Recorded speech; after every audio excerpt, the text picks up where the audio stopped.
When you have high cortisol levels in your bloodstream, which is your stress hormone, it's going to lead to tightening of your muscles. When your muscles tighten up, it raises the level of lactic acid. When you have high lactic acid levels, because of all these physiologic symptoms that you're experiencing underneath, it induces muscle soreness. And that leads to signaling pain to our brain. Welcome to the Radical Health Rebel podcast. I'm your host, Lee Brandon. This work started for me several decades ago when I started to see the impact I could make on people, helping them to identify the root cause of their health problems that no doctor could figure out, including serious back, knee, shoulder and neck injuries, acne and eczema issues, severe gut health problems, even helping couples get pregnant after several IVF treatments had failed. And it really moves me to be able to help people in this way. And that is why I do what I do and why we have this show. This week on the Radical Health Rebel podcast, I'm in conversation with exercise physiologist Aesha Tahir, the esteemed author of Unhunched, Discover Wellness Through Posture. Aesha specializes in correcting posture to help individuals achieve pain-free movement, challenging the scientific consensus that dismisses the connection between posture and pain. In this episode, I express my frustration with the prevailing scientific views on posture and pain, and delve into Aesha's expert insights and innovative techniques. Discover her holistic approach and learn how you can attain lifelong pain-free movement. Stay tuned for a deep dive into the transformative power of posture correction and uncover practical strategies for enhancing your well-being with Aesha Tahir. Aesha Tahir, welcome to the Radical Health Rebel podcast. Thanks for coming on the show. Thanks for having me, Lee. How are you? Yeah, I'm very good. And it's great to have you on. And to kick things off, could you share your background, your story, and how you became interested in posture, pain, and pain-free movement? And also what led you to write your book, Unhunched, Discover Wellness Through Posture? Oh, these are all my favorite questions because I love talking about all of this. So I am an exercise physiologist and a corporate wellness consultant and trainer, and I facilitate posture and wellness trainings to increase productivity, team collaboration, and overall well-being of busy desk-bound professionals.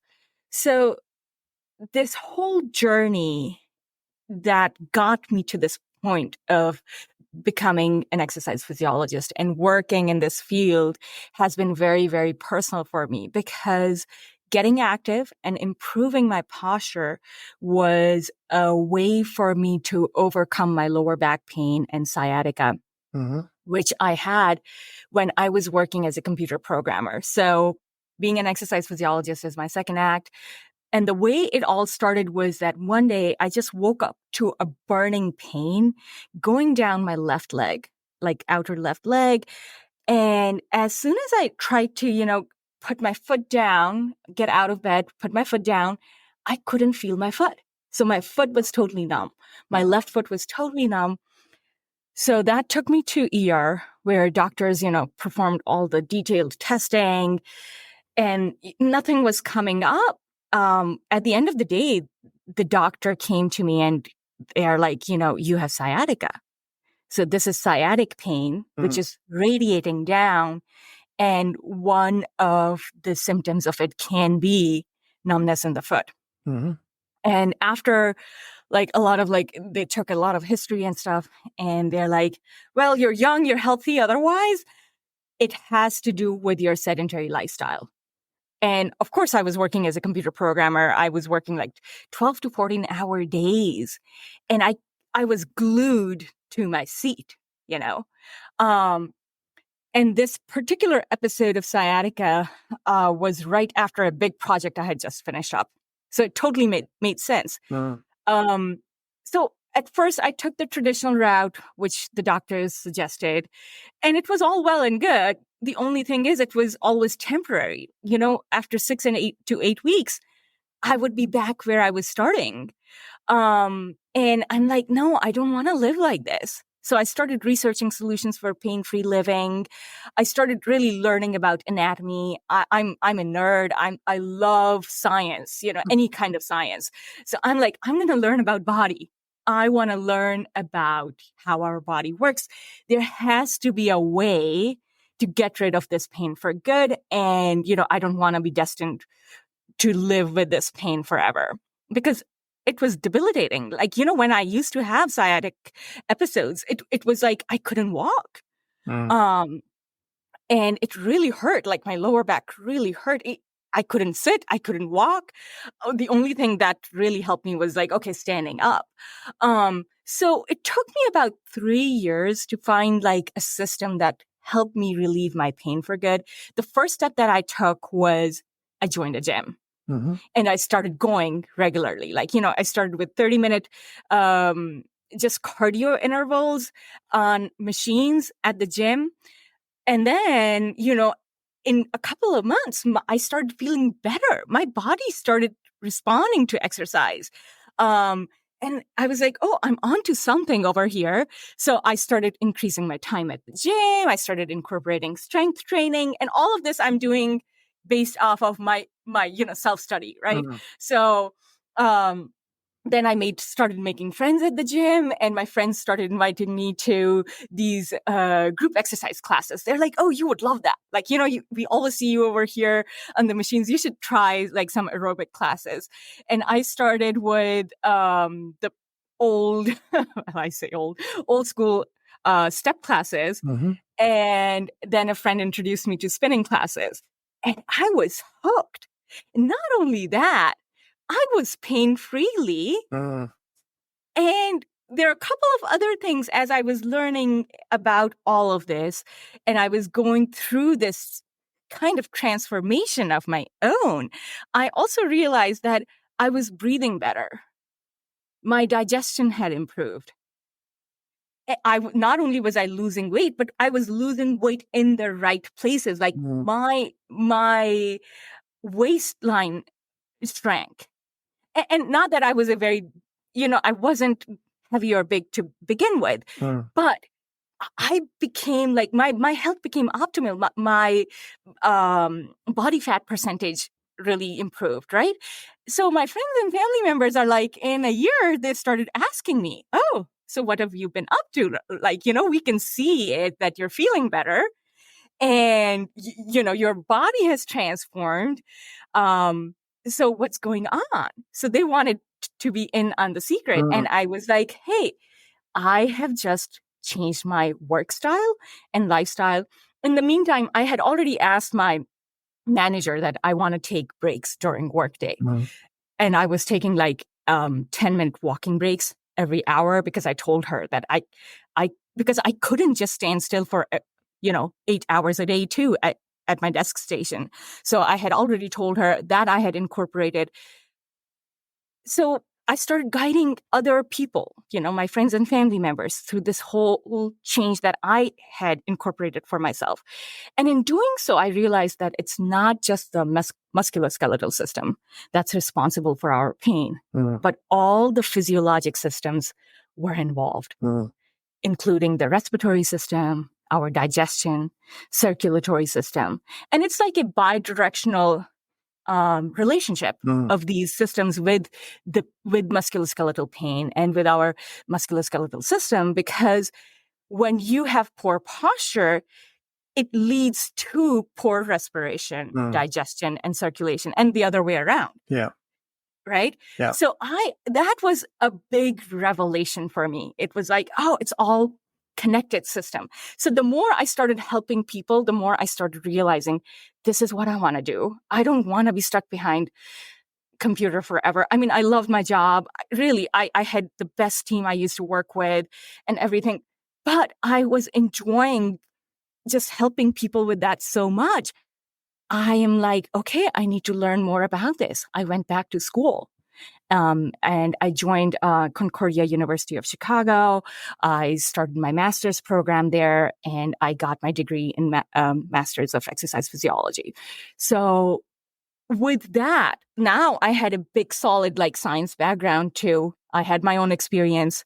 I had experience of working with the clients that led me to come up with my pain-free living framework, which is BRACE. It stands for breath, relaxation, activity, and corrective exercise. So that's what I do. I provide this holistic framework that addresses the root cause of the problem and incorporates all our physiologic systems. And honestly, in my work, what I have found is that, we are in a silent battle with our devices. They're literally like slowly draining us. This modern hunched over spinal alignment that we practice, like, the hunched over position, the rounded shoulders, chin drop down to chest, looking down all the time at our screens. It is, like really leading to not just the musculoskeletal issues, but also mental health problems because, your brain is part of your body and it's connected to your whole physiology. Your brain is actually firing all the neurons that that are going to lead to pain, right? They're signaling pain or they're signaling confidence or lack of confidence. So all of that is connected. And the root cause is because we have moved away from manual labor to sedentary jobs. And I see young people, I have 2 teenage boys at home. They are showing signs of repetitive strain from overuse of like cell phones, just texting and being on TikTok way earlier than we did, like our generation did. And that is manifesting as your neck, jaw, shoulder pain, headaches. And then we talk about emotional issues that we are seeing. So, writing this book was like a way for me to share what I had learned, that by being conscious of our posture and implementing strategies to improve it, we can mitigate the adverse effects of technology on our physical and mental health. And the good news is it doesn't take too much. It's like small habits that you have to incorporate, be willing to incorporate into your work life and your just general lifestyle. We can embrace technology while also protecting our health. And that was the main reason why I wrote the book Unhunched, Discover Wellness Through Posture. It's really interesting. We've got quite a few synchronicities because I used to be a systems administrator. So I used to run a computer-aided facilities management system. Nice. And once upon a time, it was my dream job. And it's actually a software out of Massachusetts, actually. And I think I was the second person in the UK to ever use it. And 28 years ago, I changed careers. So I got into health 28 years ago. Very nice. But 11 years ago, I ruptured my L4-5 and L5-S1 lumbar discs. So I had posterior lateral left disc bulges. The entire left leg was not just in pain, but also numb at the same time, which is quite a strange sensation. I had a dropped foot. I could barely walk. I certainly couldn't put shoes and socks on. So luckily, it initiated itself in June when it was warm enough to wear sandals. I didn't have to wear shoes. So we've got quite a lot of synchronicity going on here. And then obviously we both work in a similar environment as well. So I just wanted to share that with you because, we've certainly got a lot of synchronicity going on. Yeah, no, that's wonderful. I didn't know that, but yeah, that's so wonderful. And how you just mentioned that, it can have a significant impact on your musculoskeletal system. Like you just mentioned the L4 and L5, and that was leading to numbness. And you don't want to live with like that numbing sensation. I've been there. So I'm so glad that you mentioned it because that means that, we are working in the same fields and we are helping the same people with the same mindset. Yeah, I mean, it was to a degree, I was embarrassed at the time because, I've been doing lumbar spine pathology with clients since 2001. So it was almost like I should have known better. But like what you said your pain came on after you'd been working on a project for a long period of time. I was actually writing a book and I was sitting down for 18 hours a day trying to get this book finished. because I had to fly to San Diego to speak to the publishers about what I'd written, and I had to show them the full manuscript. So that's why I was spending so much time every day sat down. So, of course, my exercise got put to the back. My nutrition was still good. Obviously, sleep wasn't as good as it should be. I probably lived like that for 6 months. And then it was at the end of that all hell broke loose, because it was a 22-month rehabilitation period as well. But luckily for me, I had the knowledge that I'd gained over a long period of time. So I was able to do things like, well, I know not to move into that position because I know that's going to hurt. And I know I can do this and it can relieve it a little bit, and, those kinds of things. Whereas the general public generally, in a similar situation, they won't know what to do with their bodies to stop it hurting. Yeah. There are a few things that I want to highlight over here that you just mentioned. First, you talked about your book, and I can relate to that. As I was writing the book on posture, on how to have better posture, I was like, it's going to be very surreal. Like, I would end up with lower back pain again writing this book, right? Yeah. Because pushing a book out, it takes a lot of time in front of the computer. Yeah, it just does. However, I had my editor had suggested to me that why don't you start writing it with Pomodoro technique? So Pomodoro is like you set a timer for 25 minutes and then you take a break for 10 minutes. And this is I'm bringing this up because this is a concern of my clients too, the professional clients I work with, who have like busy day jobs.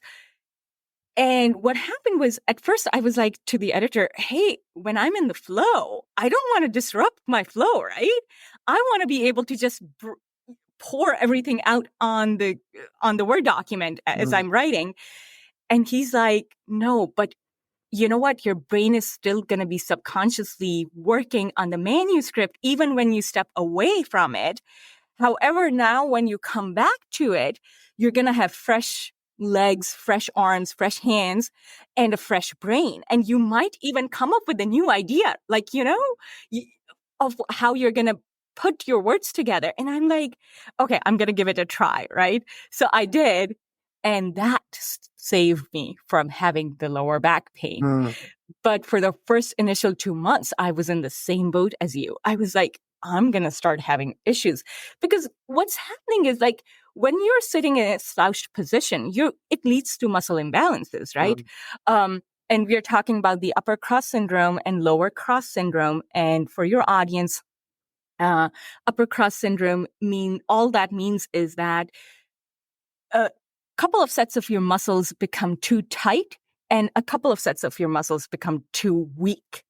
Tight means super tight, so they need to be released, they need to be stretched, and then weak muscles need to be strengthened. So what happens is the upper cross syndrome occurs around our shoulder region, and then lower cross syndrome occurs around our waist area, and I'm just very simplifying it a lot for your audience here. And it forms a cross, like an X position. So when that is happening, that's going to lead to neck, shoulder, and back pain. The best way to have a better posture while you're working, for all the busy professionals and authors and writers like us, is to take movement breaks often. And it doesn't have to be a long break. My rule of thumb is to go for a 5-minute walk, or just walk around your home or office every 30 minutes. If you can't pull off every 30 minutes, go on to 60 minutes, but now you want to increase the time that you're moving to 10 minutes. And sometimes, like when I'm recording podcasts or I'm writing an article for one of the magazines that I work for, I know I won't be able to leave my seat for 2.5 hours, let's say, right? Because I need that chunk of time. But then I'm going out for a walk for 20 minutes. So you can really customize the time that you want to move and how often you want to take breaks, as long as you do that. So that's what I wanted to highlight. And a lot of times, I think the solutions are very simple, but you're right. We as professionals, we kind of could guide ourselves out of this, but our clients are stuck, right? They're stuck with this pain. Yeah, it's interesting. When I work, I mean, you probably can't tell, but I'm standing, so I have a sit-stand desk. And if I feel like, okay, I'm getting a bit tired, I feel like I need to sit down, I'll initially sit on a Swiss ball. Nice. And so I'll be using some intrinsic muscles to stay sat on the ball. And sometimes I'll bounce. Like if I've got a client in front of me, they'll go, "You're sitting on a Swiss ball, aren't you?" And I'm like, "Oh yeah, is it that obvious?" Like, yeah, you're bouncing up and down. And then if I feel like, my spinal erector muscles start getting tired, then I'll sit on a chair. Yeah. But then I've also got a lumbar roll on the chair because of my history with disc issues. And then, but then after a while, I think, well, I can go back to standing now. So I'm always moving the position that I'm working in. Yeah. That's the way to go. And I do want to highlight a couple of things you just said there. One is the lumbar roll. I suggest that to everyone. It's like a $15 to $20 investment. You can buy, I like firmer ones. You can buy a firm lumbar roll that it will go on the backrest of your chair and place it right above your lower back, where the natural arch of your spine should be. Now, when you have that, and the other thing I always tell my clients is to scoot all the way back in your seat. So a lot of times we are like sitting on the edge of our chairs, and that leads to a lot of slouching, right? And that leads to losing that spinal curve, which leads to the anterior pelvic tilt. Scientific term, anterior pelvic tilt means that your hips start moving forward, and you have an excessive arch in your lower back, which leads to a lot of hip and knee issues on top of lower back pain. So in order to avoid that, all you have to do is invest in a lumbar pillow, put it on your seat so that it comes right above your lower back where the natural arch is, where your natural arch is. And second is scoot all the way back in your seat so that you're sitting on your sits bones. And then once you are there, so I always tell my clients, hey, I want you to scoot all the way back in your seat and then straighten out, right? Now, when you are in an upright position, you'll see that your shoulders are aligned over your hip bones, which they should be over your pelvis, which they always should be. And with the lumbar pillow, it just makes it so much easier to maintain that spinal curve that you have. You want to maintain your natural spinal curve. And simple way to do it is first to sit on your sits bones, which means sitting all the way back, and then use the lumbar pillow. Yeah, some good advice there. The other thing that you said earlier, I thought was quite interesting. You said you're a real nerd, real science nerd. I'm a real anatomy nerd. So I've actually written 3 books on anatomy. Nice.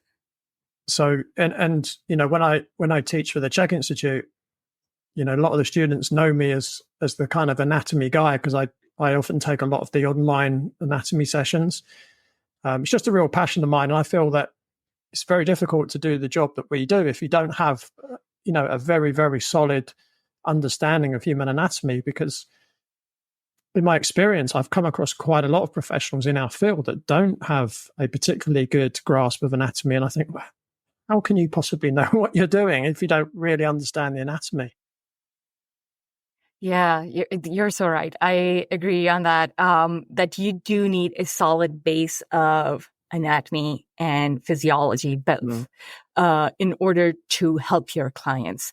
And unfortunately, that's not always the case with professionals in the field. But, that's the thing. Like, as a client, you figure it out, right? You want to work with professionals who have a deeper knowledge, who can dive deeper, understand your problem. They would be able to get to the root cause more effectively get you to the outcome that you want, the results you want more effectively and for you and efficiently. Yeah.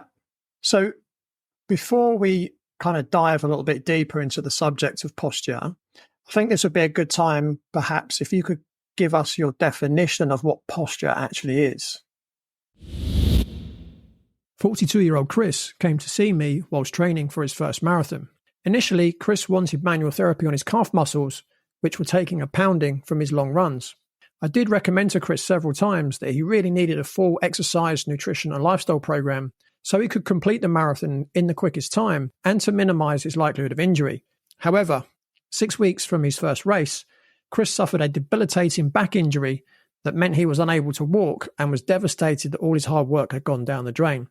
Chris hobbled into my treatment room the next day to see if we could salvage the situation. I suggested to Chris that he do what I recommended all along, and if he did, he'd probably have a 50% chance of completing the marathon.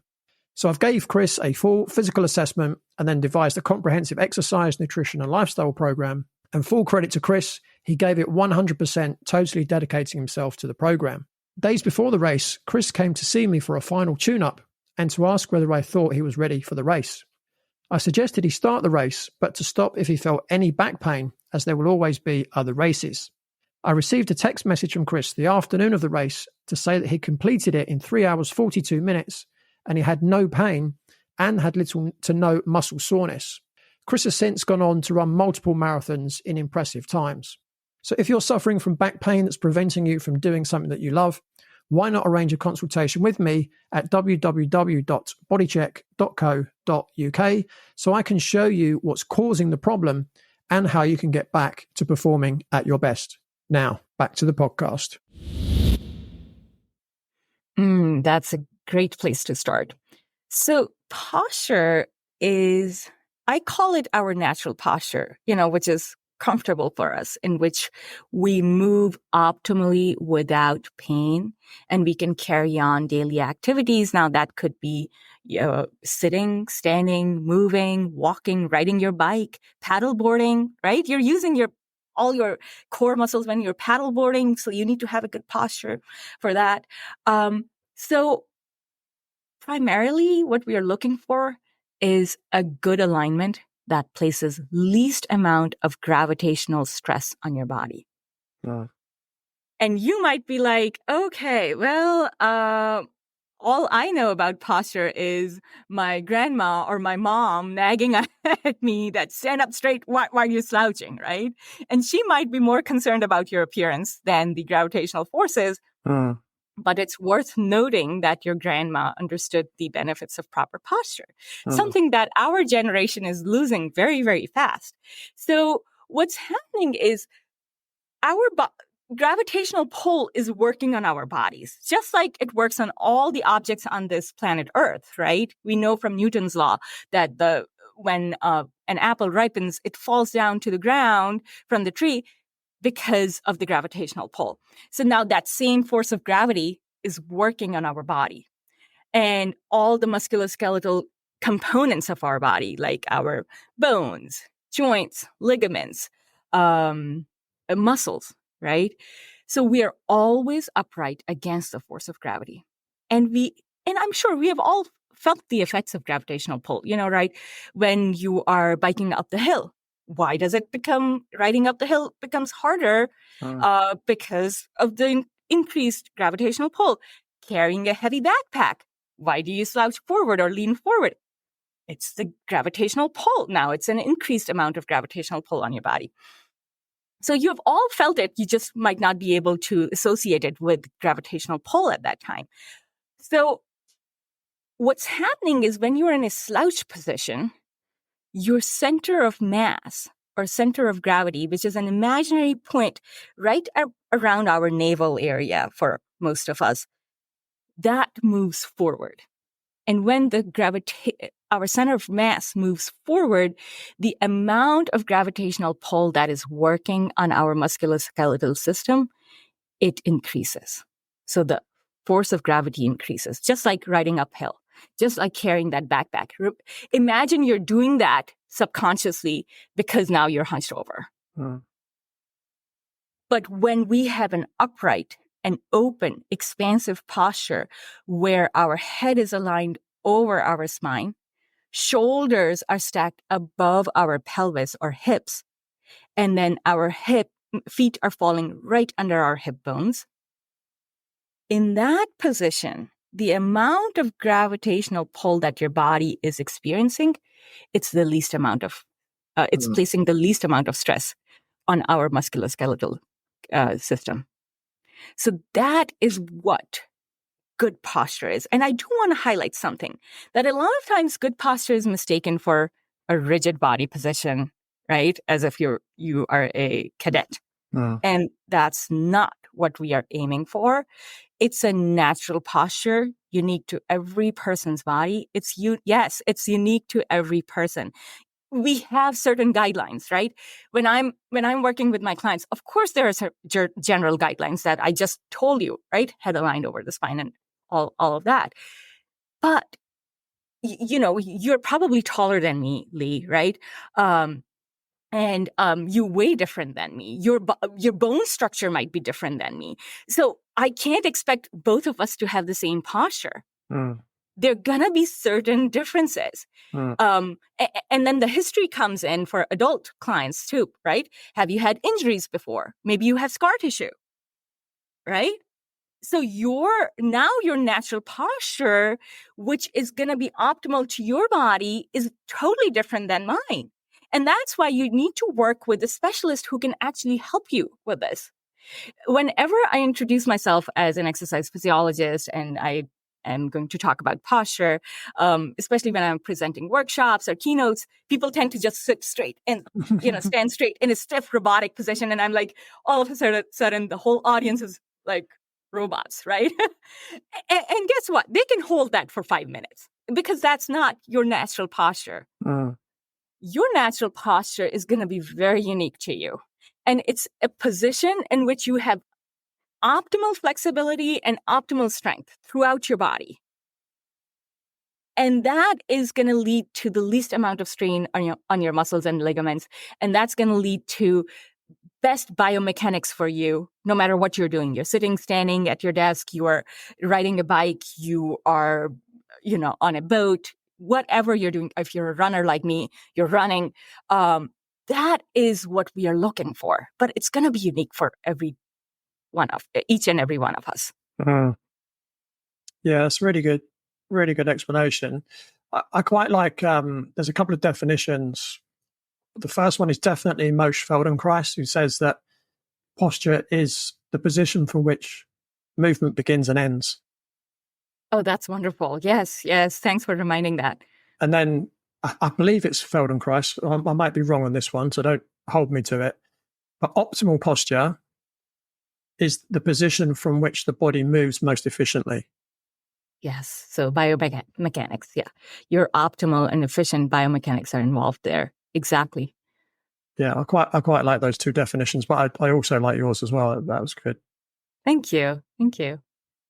So something that you just mentioned there was about, when you're working with someone, what I was going to ask you next, which I'm going to ask you now, is how do you go about assessing someone's posture? And you've kind of gone over it a little bit, but how would you differentiate between good and poor posture?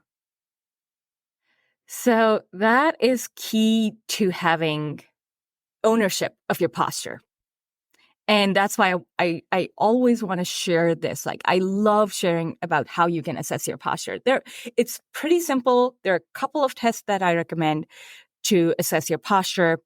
And once you are aware that you need to improve your posture, then it becomes easier to take steps. You can research information. You can work with a coach.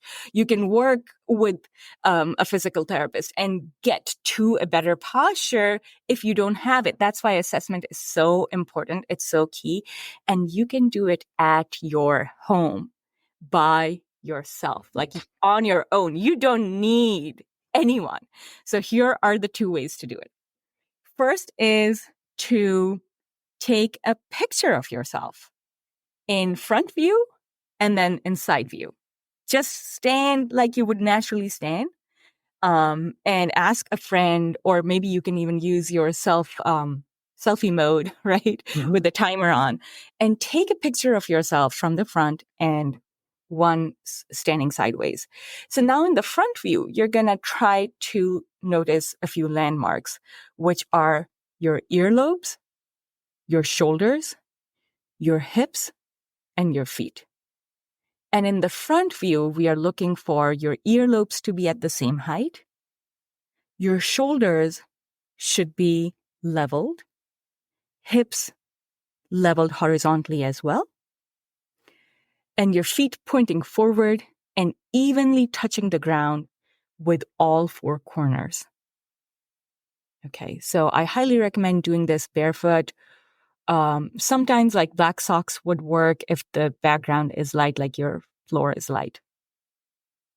In the sideways position, you're looking for 5 landmarks too, which are earlobes, your shoulders, your hips, your knees, and your feet. And a lot of the smartphones nowadays, if you're using a smartphone to take a picture, or even cameras, digital cameras, they come with the capability of drawing a line, right? So use like a red color and draw a line from your earlobes all the way down to your ankle. If all the five landmarks that I mentioned, let me repeat those: earlobes, shoulder, hips, knees, feet. If they all fall on that vertical line, a straight line, you have an optimal posture. You have an optimal natural posture. You don't need to worry about it. So combine these results with the results you saw in the front view. If you have horizontally aligned and leveled shoulders and hips, feet are forward, well, you're good. But if any of these landmarks are not horizontally aligned in the front view, and then in the side view, they're not falling on that vertical line, that's where the issues are. That's where the muscle imbalances exist. That's what that tells us. There's an even more precise test that we could do, which is called the wall test. All you need is a wall free of furniture for that. Stand against a wall, and your feet should be, like your heels should be around 4 to 6 inches away from the baseboard. The back of your head, shoulder blades, and your hips should be touching the wall. Once you're in that position, make sure that your neck is straight and your gaze is forward, so you're looking straight ahead. Now slide your hand behind your lower back, palm flat towards the wall. Your wrist should be barely able to slide between the wall and your back for a correct spinal alignment of your lower back. After you have tested your lower back, you're going to move on to your neck. So same thing. Pass your hand behind your neck and look if you can slide your hand the same way as you did between the waist and the wall. Your wrist should be barely able to pass. And for the neck, just make sure that your chin is not jutting up forward. Make sure your chin is in line with your forehead, because since a lot of us have a forward head posture because we keep on looking at the computer screen like this, that means all forward head is like you have like this chin jutting forward. Of course, this is a muscle imbalance, and we can go more into detail with that. But make sure that as you're standing performing this test, that your chin is in line with your forehead. All you have to do is you're going to press your chin back with your index finger and your big finger so that it's in alignment, and then pass your hand behind your neck. If it's snug, you're fine. But a lot of times you'll see that your hand passes right through. And you have a lot of space between, your hand and the wall, or neck and the wall as you're doing this. That means that you have some kind of upper body muscle imbalance. Alternatively, you can even ask like a friend or a family member to measure the distance between the 2 points, neck and the wall, waist and the wall. If you have a natural posture, the space would be 2 inches or less. And if you have excessive spinal curves in both of these points at your neck or waist, it would be more than 2 inches. So now you're like, okay, I told you the assessment. What do we do with this assessment, right? So it's easy because Can I just jump in for a second? Sure, yes, please. So the lower back test, I believe that was Shirley Salmon that came up with that test. Yes, Shirley did. Yep. And there is a weakness to that test. Go ahead. So as an example, so I know I naturally have a flattened lumbar spine, but if I do that test, my hand goes right the way through, which is the opposite from what you'd expect. And so, well, why is that? Well, I mean, I'm not a big guy, but the one part of my body that's well developed is my glutes, right? So that's a good thing. That's good to know. Yeah. But if someone's got big glutes, it can skew that test. So you do need to be careful with that one. Sorry, I'll let you continue. Oh no, this is really good. Actually, I'm glad you brought it up because I do always mention this disclaimer, which I think I kind of skipped. It's an estimate. Both of these tests are an estimate, and if you use both the tests, like the picture, taking a photograph of yourself, and then the wall test in conjunction with each other, they definitely help. Right? Because then you know exactly where to pinpoint the problem. But you're right. Excuse me. It's not going to work in every situation. There are always going to be, again, we are all unique, right? Mm-hmm. We are unique. We have our bodies have different history of injuries. Like, I'm a long distance runner. I've been a long distance runner for like 10 years now, and running for 12. Hey, I've had so many stress fractures and they have changed my posture over time. Like it just has. So, sometimes the test will not work. But what I like about these tests and for people to be able to do them on their own is this, that it does give you an estimate. It does give you a starting point.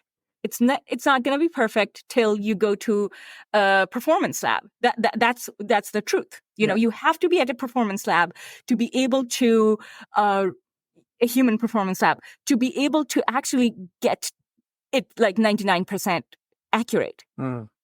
But does it give you a starting point? Does it give you an estimate? 100%. It does. And it empowers the clients. They can take ownership of their own health. They can take ownership of posture.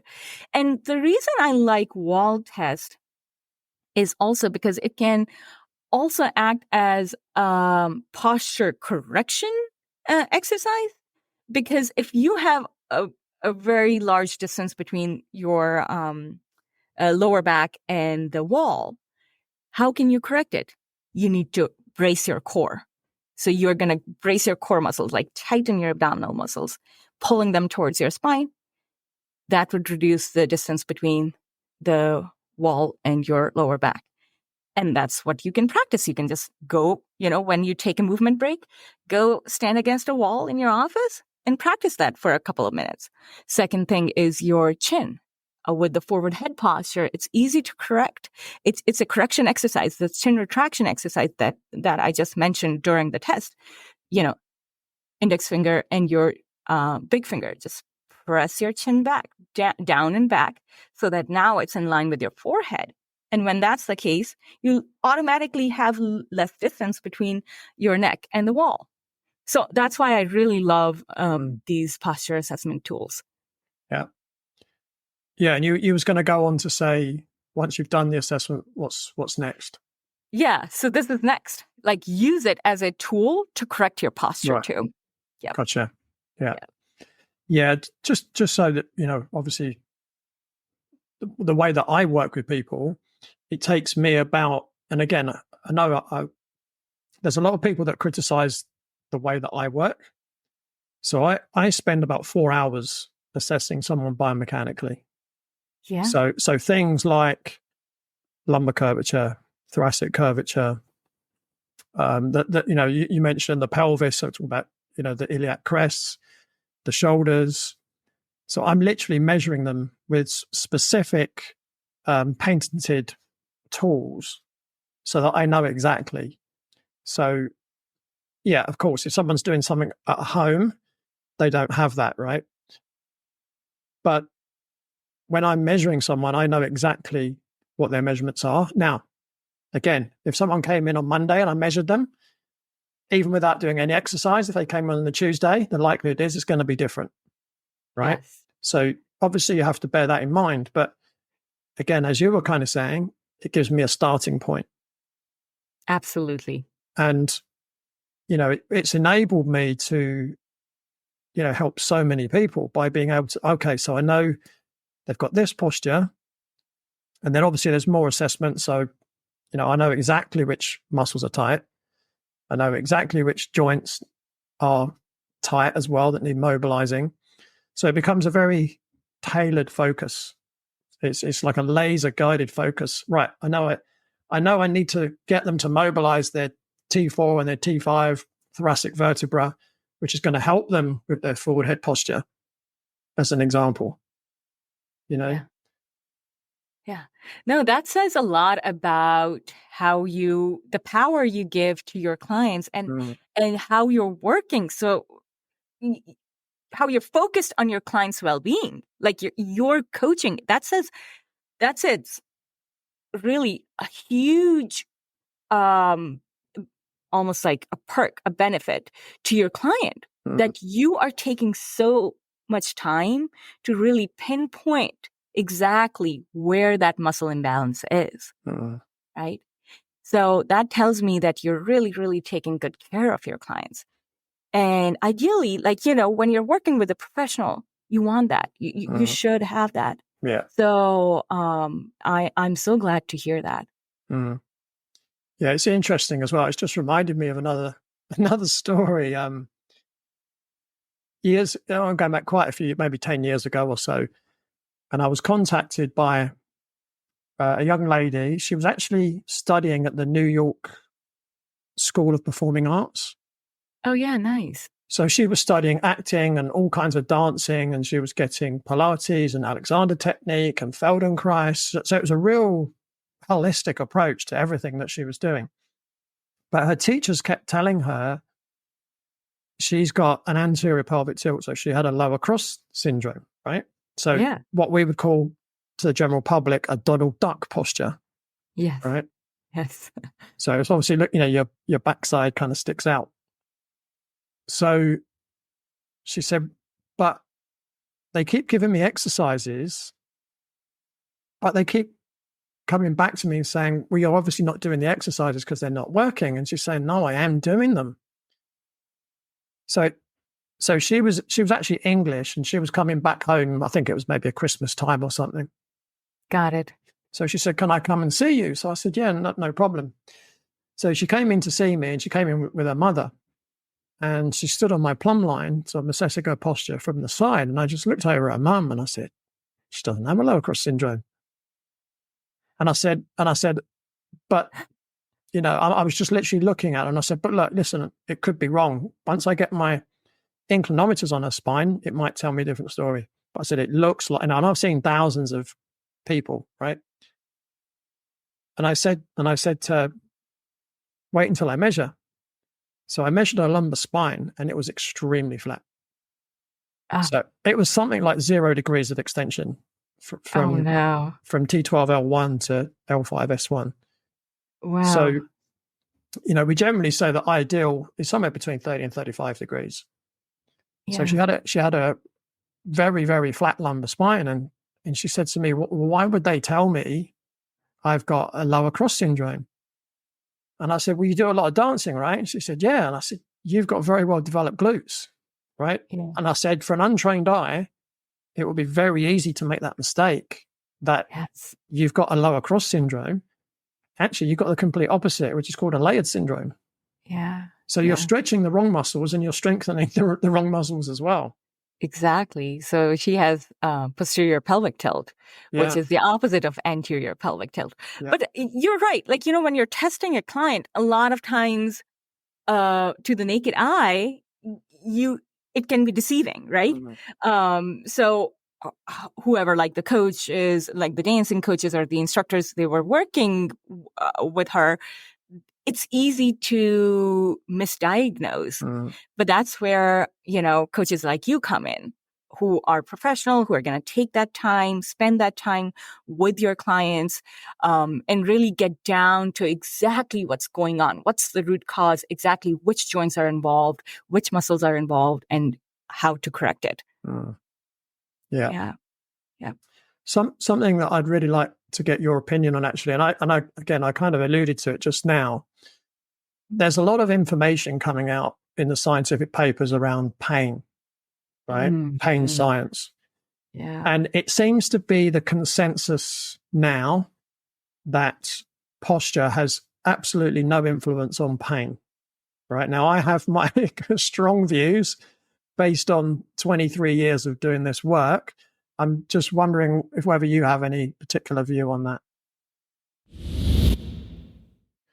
I'm briefly interrupting this episode to remind you can now hear an extra No Punches Pulled episode every month with an amazing and almost certainly controversial guest who's not scared to put their head above the parapet.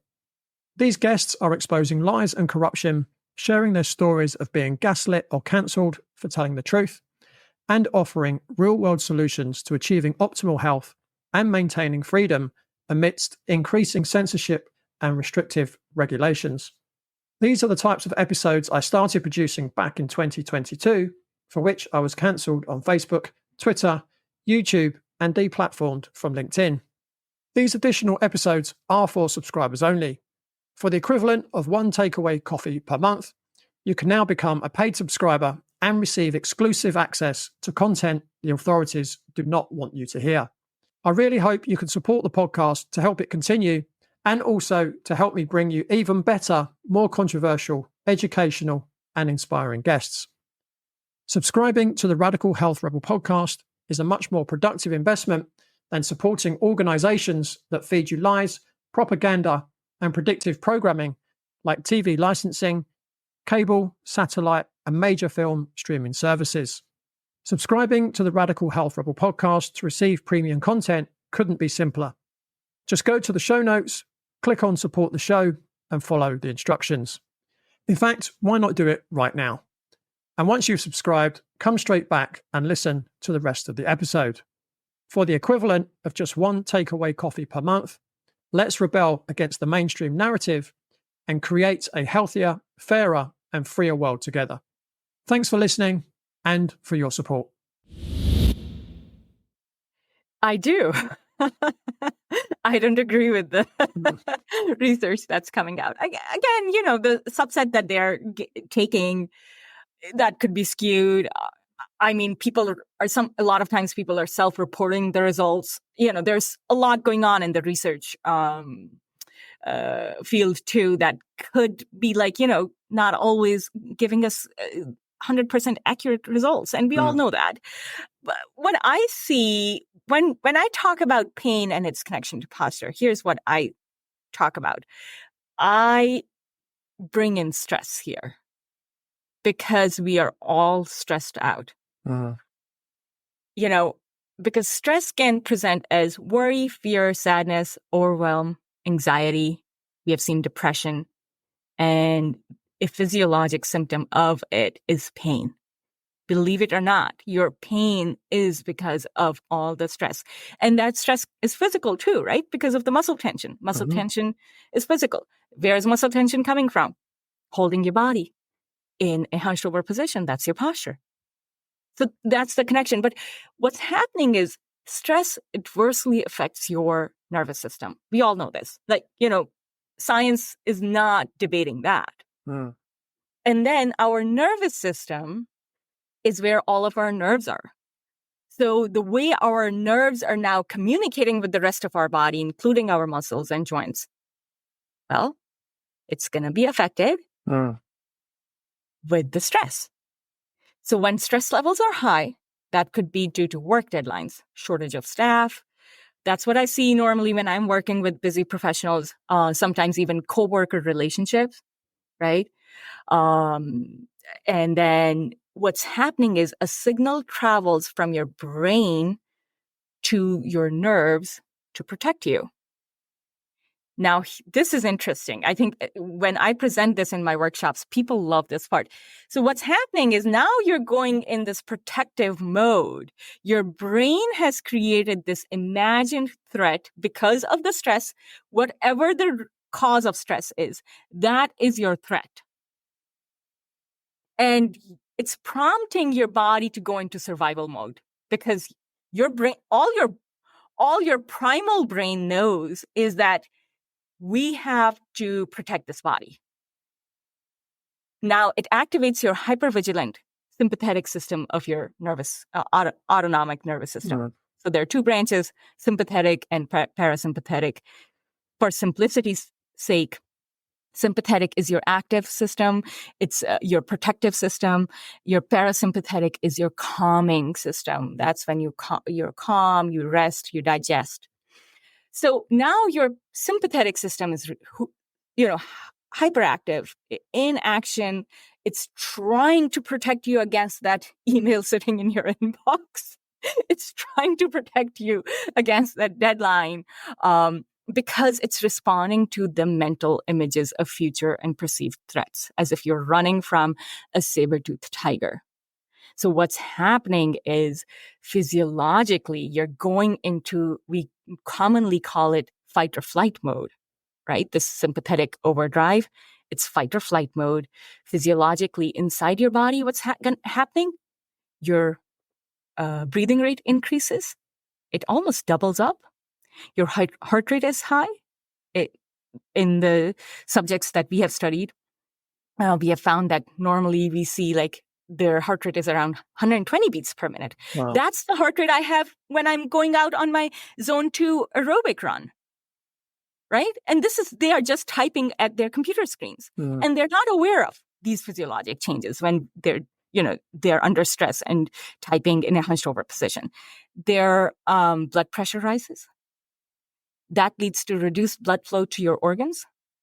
That leads to higher levels of cortisol. Now, that's key. That is key.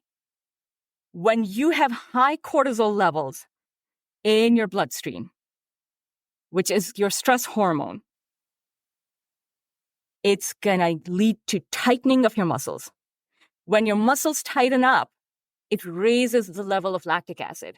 When you have high lactic acid levels, because of all these physiologic symptoms that you're experiencing underneath, you're just not aware of it. It induces muscle soreness, and that leads to signaling pain to our brain. So that sends a pain signal to our brain, So this is how under the stress, the 24/7 staying on and the stressful lives that we lead is prompting pain, and it activates our muscles to tense up. Our nerves activate our muscles to tense up. Then they send the pain signal to the brain. So that's what the cycle is. And it's easy to break it. I mean, I say this to clients all the time. You have to prioritize yourself. You have to find pockets of time where you can be calm. You need to break the stress cycle. The problem is stress isn't bad. Actually, stress is good for human beings, right? That's why we have this primal response of fight or flight. But our ancestors, what was happening to them was like, okay, they would go hunting and they would go into this stress response, but then they would come out of it, right? It maybe took them 2 hours, 3 hours, but then they would come out of it. They would relax. They would come home.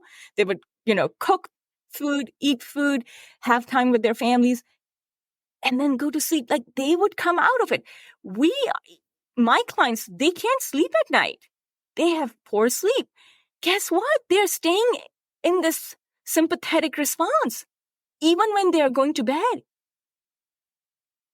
Because subconsciously, they're still thinking of that threat, that imagined threat, that workload that's sitting on their computers. And COVID really highlighted that. Like, it has increased the amount of time now we are spending in front of our computers. Now, we are on 24/7. So that's where pain is directly related to our posture, because the stress response creates muscle tension. And we know that it's not all muscles. It's only certain postural muscles that become super tight, which are mostly in the front chain of your body. It could be different, of course, for different people. But with the desk-bound professionals, who mostly we see, if you're working in a hunched over position, we are going to see tight chest muscles, tight anterior deltoid. We are going to see that anterior pelvic tilt that we talked about. So tight hip flexors and weak glutes. But again, it's not universal, but this is something like we do see normally, right? So when we have that, and let's not forget the neck flexors too, because that's where the forward head comes from. And so that's where pain is coming from. I have seen a lot of clients with forward head posture coming to me, and they have jaw pain. They have headaches because of it. They have been going to the doctor thinking it's migraine. Dowager's hump as well. Yeah. And it was never migraine. They fix their posture, they're fine. Yeah. Yeah. So, yeah. It's interesting as well when these researchers are looking at posture and pain, they're looking at it in isolation. Now, yes, I don't think anyone said it's only posture, but posture's part of the mix that can, become pain in the end. As you said, stress is one thing that increases your perception of pain, right? Particularly if it's long-term stress. Yeah. But one of the things, if you look at the meta-analysis of all the papers looking at posture and lower back pain as an example, when you look at all the papers, they say, well, in this group, we tried extension of the lumbar spine. In this group, we tried flexion of the lumbar spine. And some of these people got better and some of them didn't. And some of these people got better and some of them didn't. Therefore, it doesn't work. It's like, well, hang on a minute. You've just completely eliminated the people that it did work for, right? And how do you know that without analyzing this person, the extension was actually going to be the right thing for them? And how did you know that flexion was going to be the right thing for them? Because you didn't assess them in the first place. Yeah. So it was just, and when you look at the actual studies in detail, it actually proves that posture does have an effect on pain. And when you correct the posture, it improves the pain. It helps it go away. Yeah. So, absolutely. Just like you said, it's isolated, right? Those studies are mostly very isolated for a particular joint and the muscles around it, right? So now we're taking the whole kinetic chain out of equation, which we know that's not how our body works.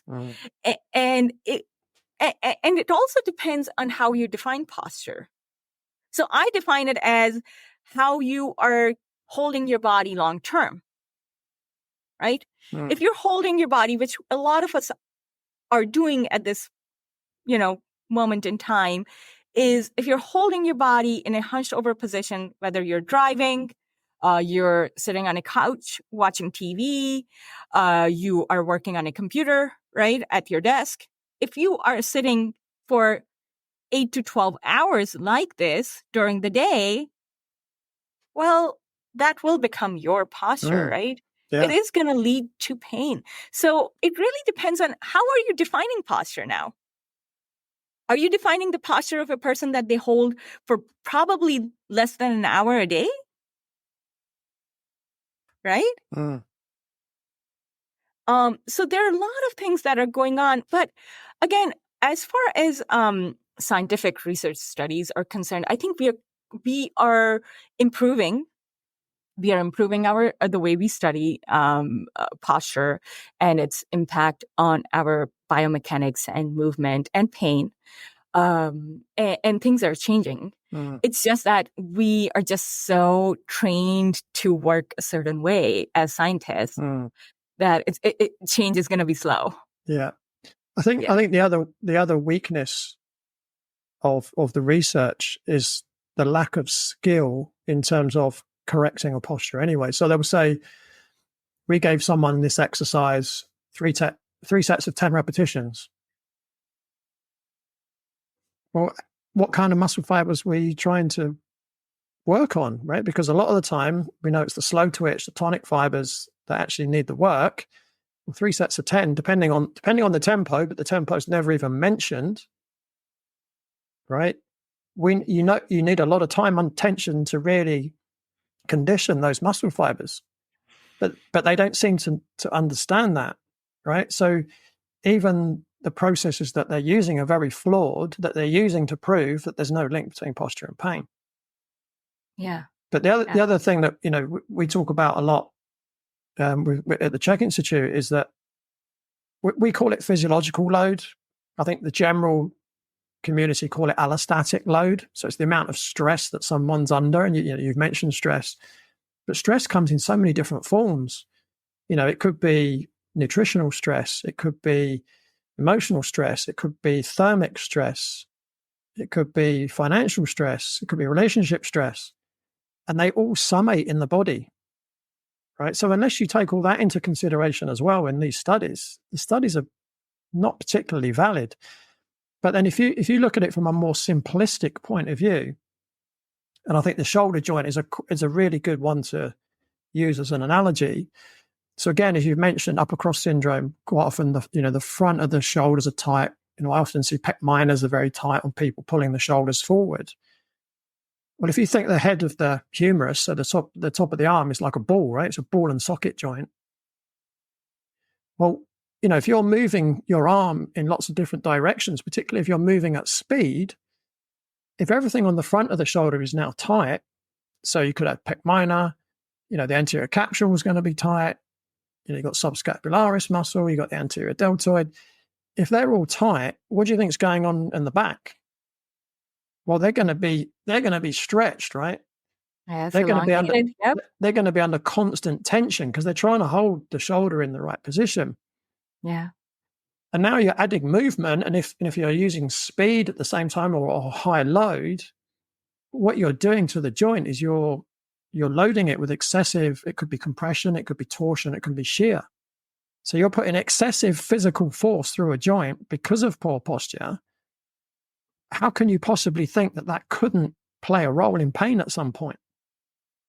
Absolutely. Absolutely. That is such a great explanation. Really, that's the thing. Like, front of your body, especially around the shoulder joint, your muscles become tight, the back becomes elongated. Yeah, I mean, that's going to lead to pain because, now you have a dysfunction at this shoulder joint.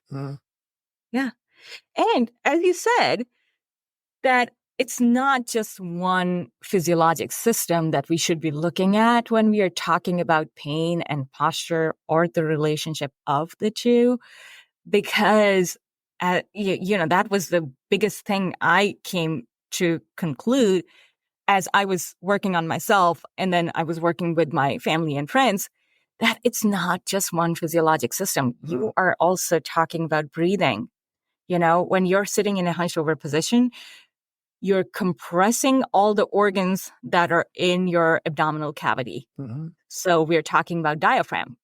So that's your breathing muscle, right?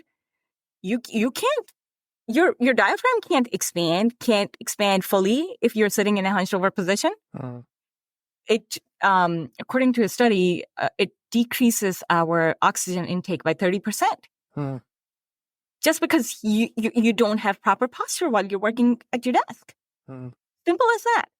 Now imagine that oxygen that you could have while working, now you're depriving not only of course, your lungs of that oxygen, but your oxygen is going to the rest of the body, your muscles, your brain. And then we have brain fog, right? And we're not as productive. It's going to take us double the amount of time to do the work that we could have done in half the time because you don't have optimal oxygen levels in your brain. Same thing with digestion. You're compressing your stomach. They did research, and what they found was that people who sit at their desks after eating lunch, their digestion is much slower than people who are standing or moving around after their mealtime. What's that going to lead to? Insulin resistance? What's that going to lead to? A big belly. Yeah, and that's a big symptom, a physical symptom of also your anterior pelvic tilt. Is it not? It is. So it's all connected. It's all connected. And a lot of times when we are studying a particular, joint dysfunction, when we are studying posture, when we are studying pain, we are not taking into account all of those physiologic systems. We are just focused on one system, on one particular part of your body.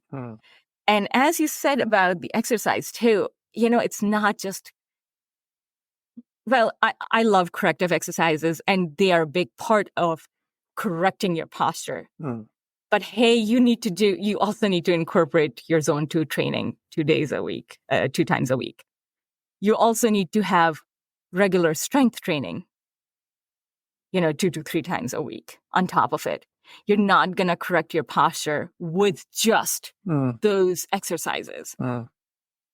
And then you need to do breathing exercises. And when I put it that way, I understand now it starts sounding really complicated, but I always tell my clients, we have to start somewhere. We are going to start with proper breathing. We are going to start with movement breaks. We are going to start with corrective exercise, and then we are going to build up on it. Because I want my clients to have the best optimal health that they can have.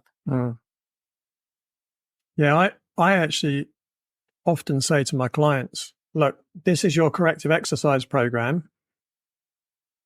Let's say you're doing that for 3 hours a week, right? How long do you sit at your desk at work? And I say, maybe 40 hours a week. Okay. How much time do you spend sat down eating in a week? 15 to 20 hours. Okay.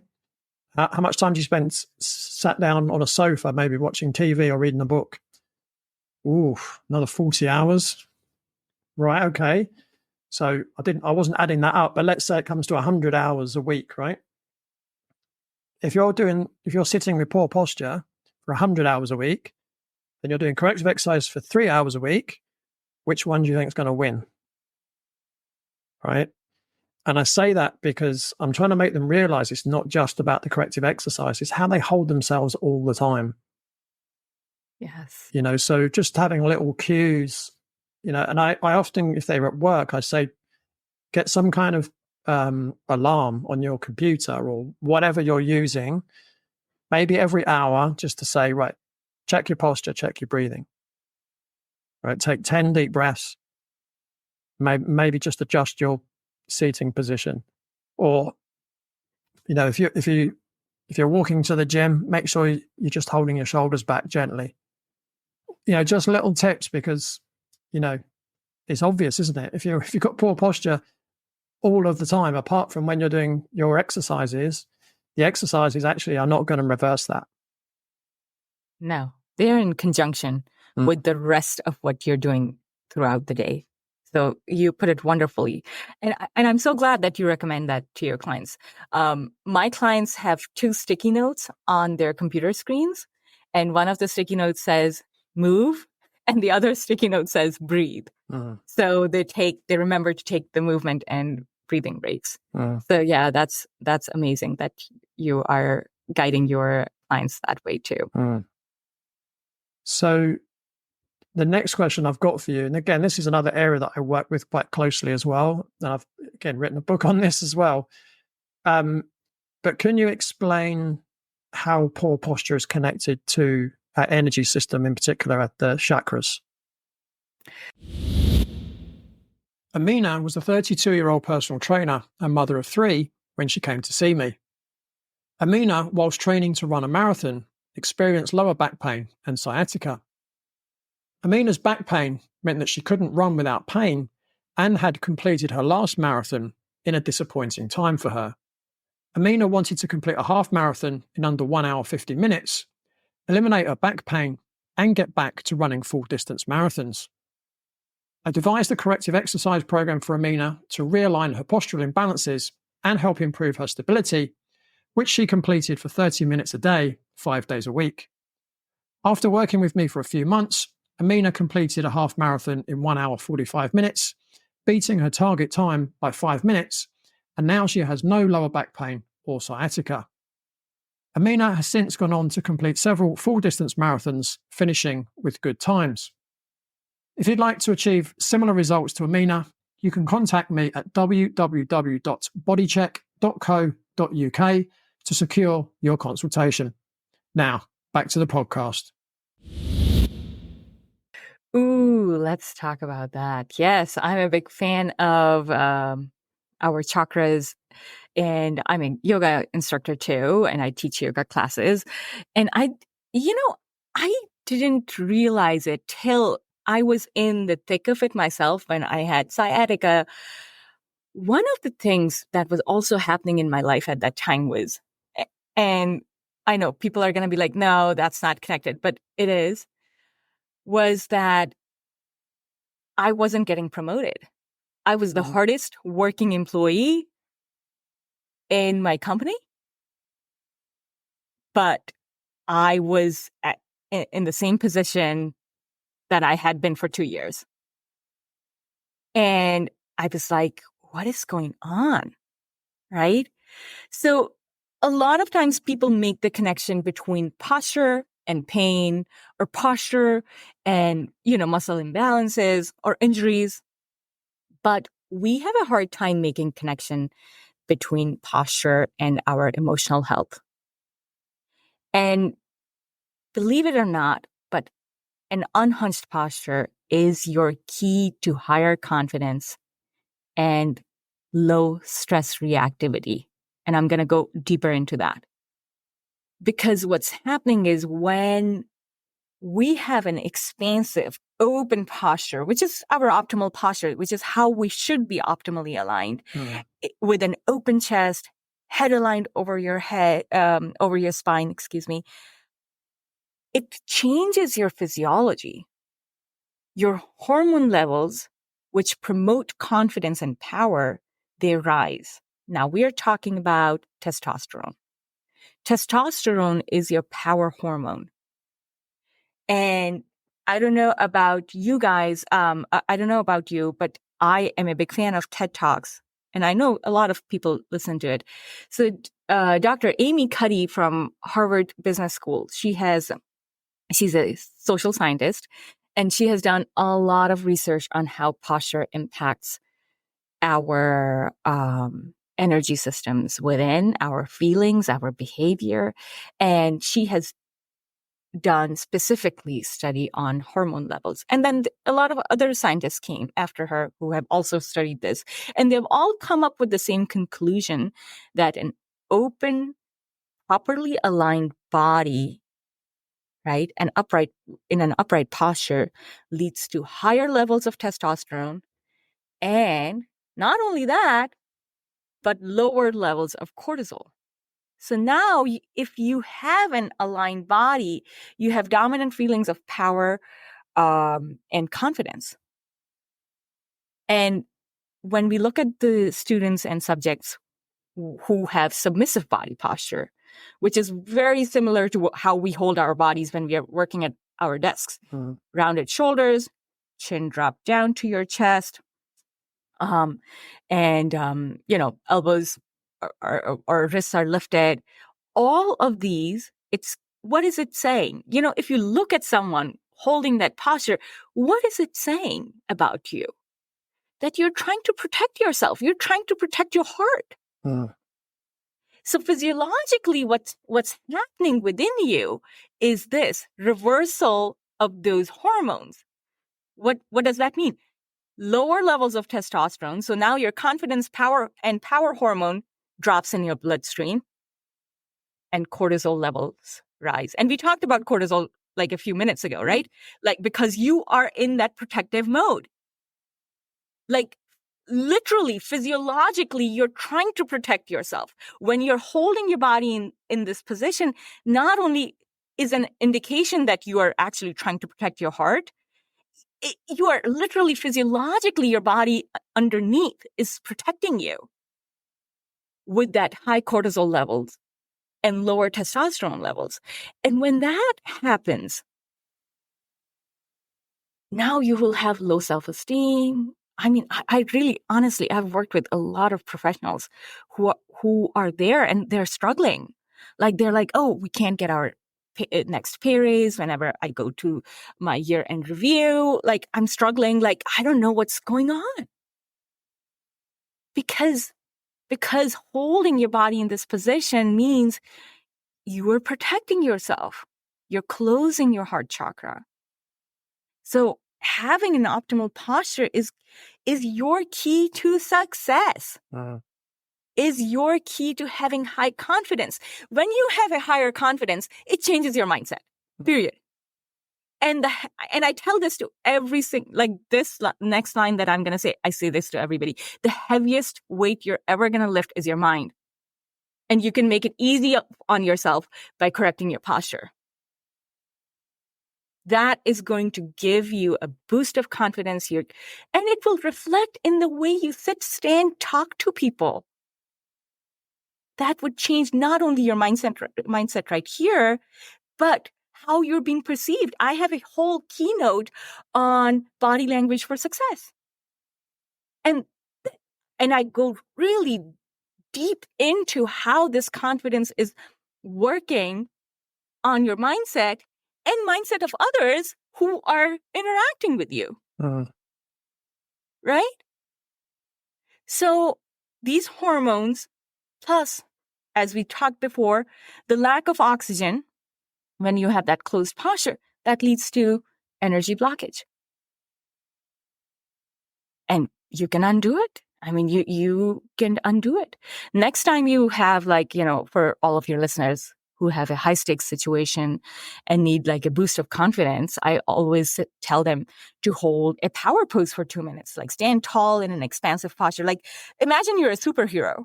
You can go to a bathroom, stand in front of the mirror, really elevate your pose.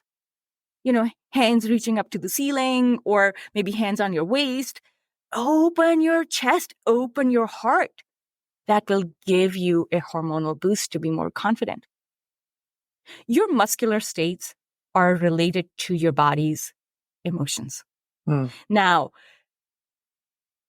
how we initiate that modulation of emotions doesn't matter. Our brain has a particular area where confidence lies, right? So it's triggered. The confidence is triggered. It doesn't matter how it's triggered. One of the easiest tools in our hands to trigger it is to have an open, expansive posture. And that will help you stand in your own greatness. That's it. Yeah.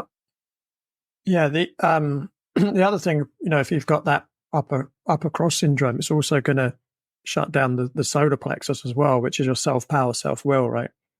Yes, exactly.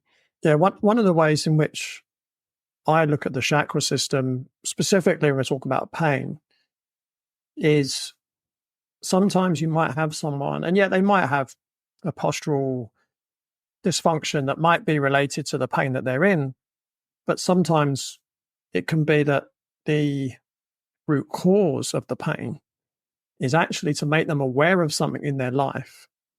So when you look at the chakra system, I'll give you an example of someone I worked with.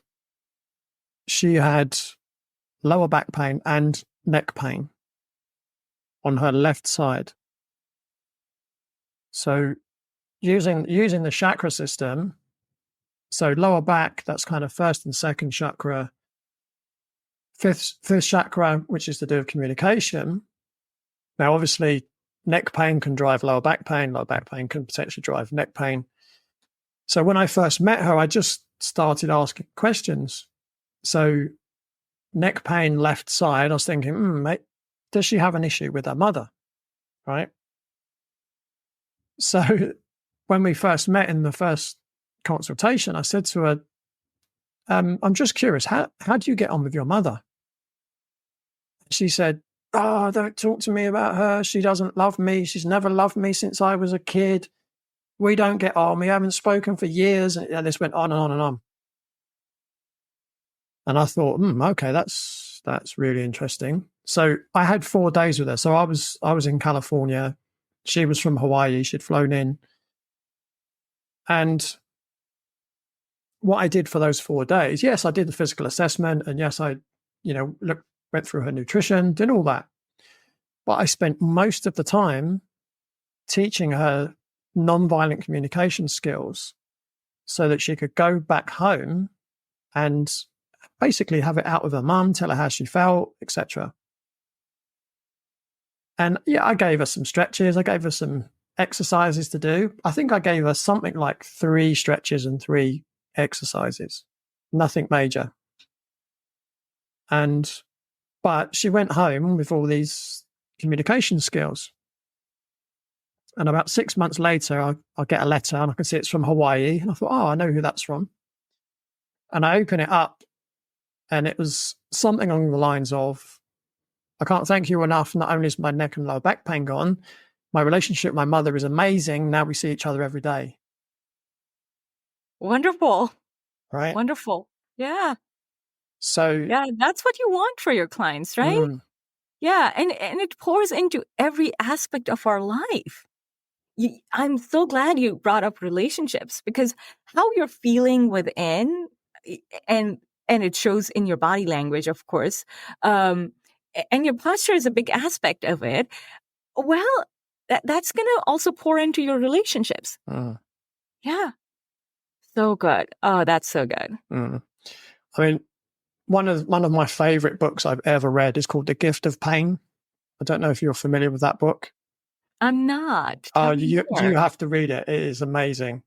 So it's about a doctor. So it was an English guy. I'm talking. It was, I can't remember exactly when. I'm guessing the 1950s or 60s. I think it was. I could be wrong. But he worked in leprosy colonies. Oh. And so obviously with leprosy, you lose feeling. Yeah. Right. You stop feeling pain because obviously it affects the nervous system. Yes. And one day he went back to a place where he used to work years and years before. And he turned up and he's walking towards the building, and all these people that knew him that had leprosy started running to greet him. Yeah. And he was looking at this one guy who, he knew really well. And he thought, oh, what? And something happened to his running gait. And then he starts running and he's running really awkwardly. And he's thinking, oh, something's really strange. What's going on there? And as he got closer, he realized his foot had completely dislocated. And now he was running on his tibia. Wow. Oh. Because he couldn't feel the pain. Right. Yeah. So the overall view of the book is that what it's saying is that pain is a gift. It's telling you something. It's it's your, if you like, it's your subconscious mind making your conscious mind aware of something. Now, in people with leprosy, they don't have that gift. So they end up, now they can put their hand in the fire and can't feel it. And they look down and now their hand's gone. Right. Or in this instance, this young man's dislocated his foot completely and he's probably breaking his tibia and his fibula, right? Because he's running on it. Yeah. So whenever we have pain, rather than think, how do I get rid of this? How do I mask it?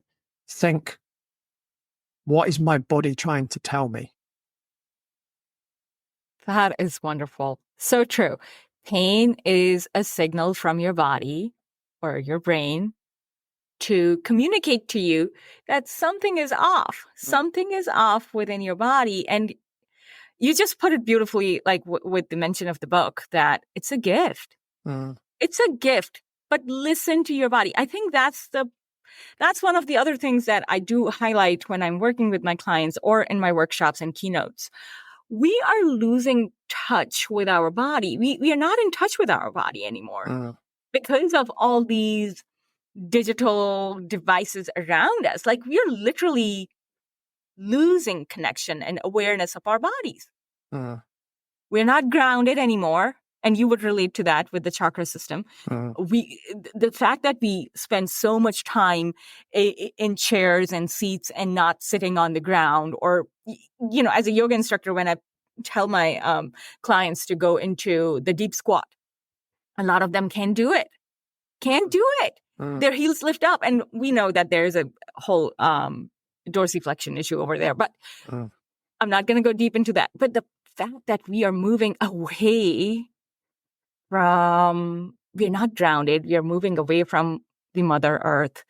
It's just, it's really creating this havoc where we're not aware of our bodies anymore. So I think we are mostly ignoring pain, not listening to it. And that's the result, like all these health issues that we are experiencing, like especially chronic diseases too. You mentioned leprosy, and that's an extreme example, of course. But even with type 2 diabetes, right? People who have advanced version of that, they lose pain sensation, or their sensation of pain is really less. So they don't know what's going on in their body. But we honestly, to some level, we are all kind of like experiencing that at this point. So we need to be really hyper aware. We need to take care of our bodies. We need to prioritize taking care of our bodies and also taking breaks, breaking that stress cycle. Yeah. Awesome. So before we wrap up, is there anything you want to say just to finish up? I just want to say, take care of yourself and incorporate movement breaks. If there was one tip I could give to, anybody in the audience when I talk, when I give interviews, I say, change your body position often.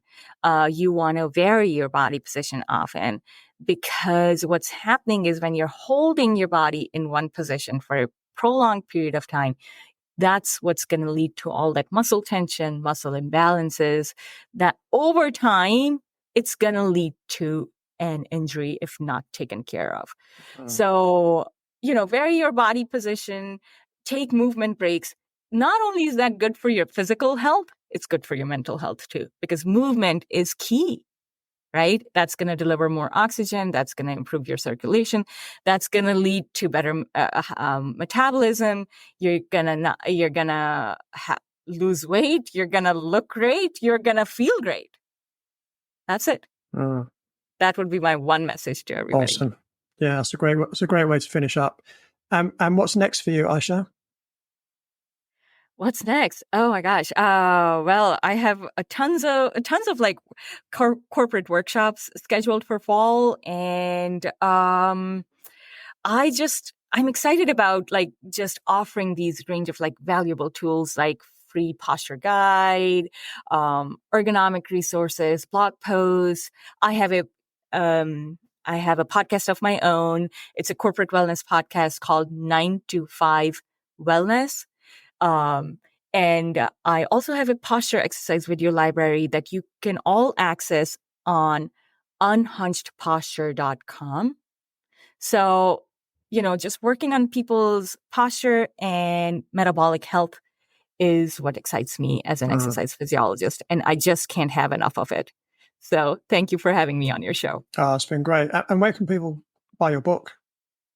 So people can find my book, Unhunched, Discover Wellness Through Posture, anywhere books are sold. It's on Barnes & Nobles in US and international, and it's also on Amazon. So if you want the direct link to it, you can go on to unhunchedposture.com, and it has direct link to buy the book. Great. Yeah, I'll make sure all those links are in the show notes. Great. And I would love to connect with your audience and listeners if they have any comments, questions, and any suggestions even of our conversation. They can connect with me on LinkedIn. My handle is Aesha Tahir, just like my full name. Awesome. Aesha, thank you so much for your time. I've loved nerding out with you today. Thank you so much. This was so much fun. So that's all from Aesha and me for this week. But don't forget to join me, same time, same place, next week on the Radical Health Rebel podcast. Thanks for tuning in. Remember to give the show a rating and a review, and I'll see you next time.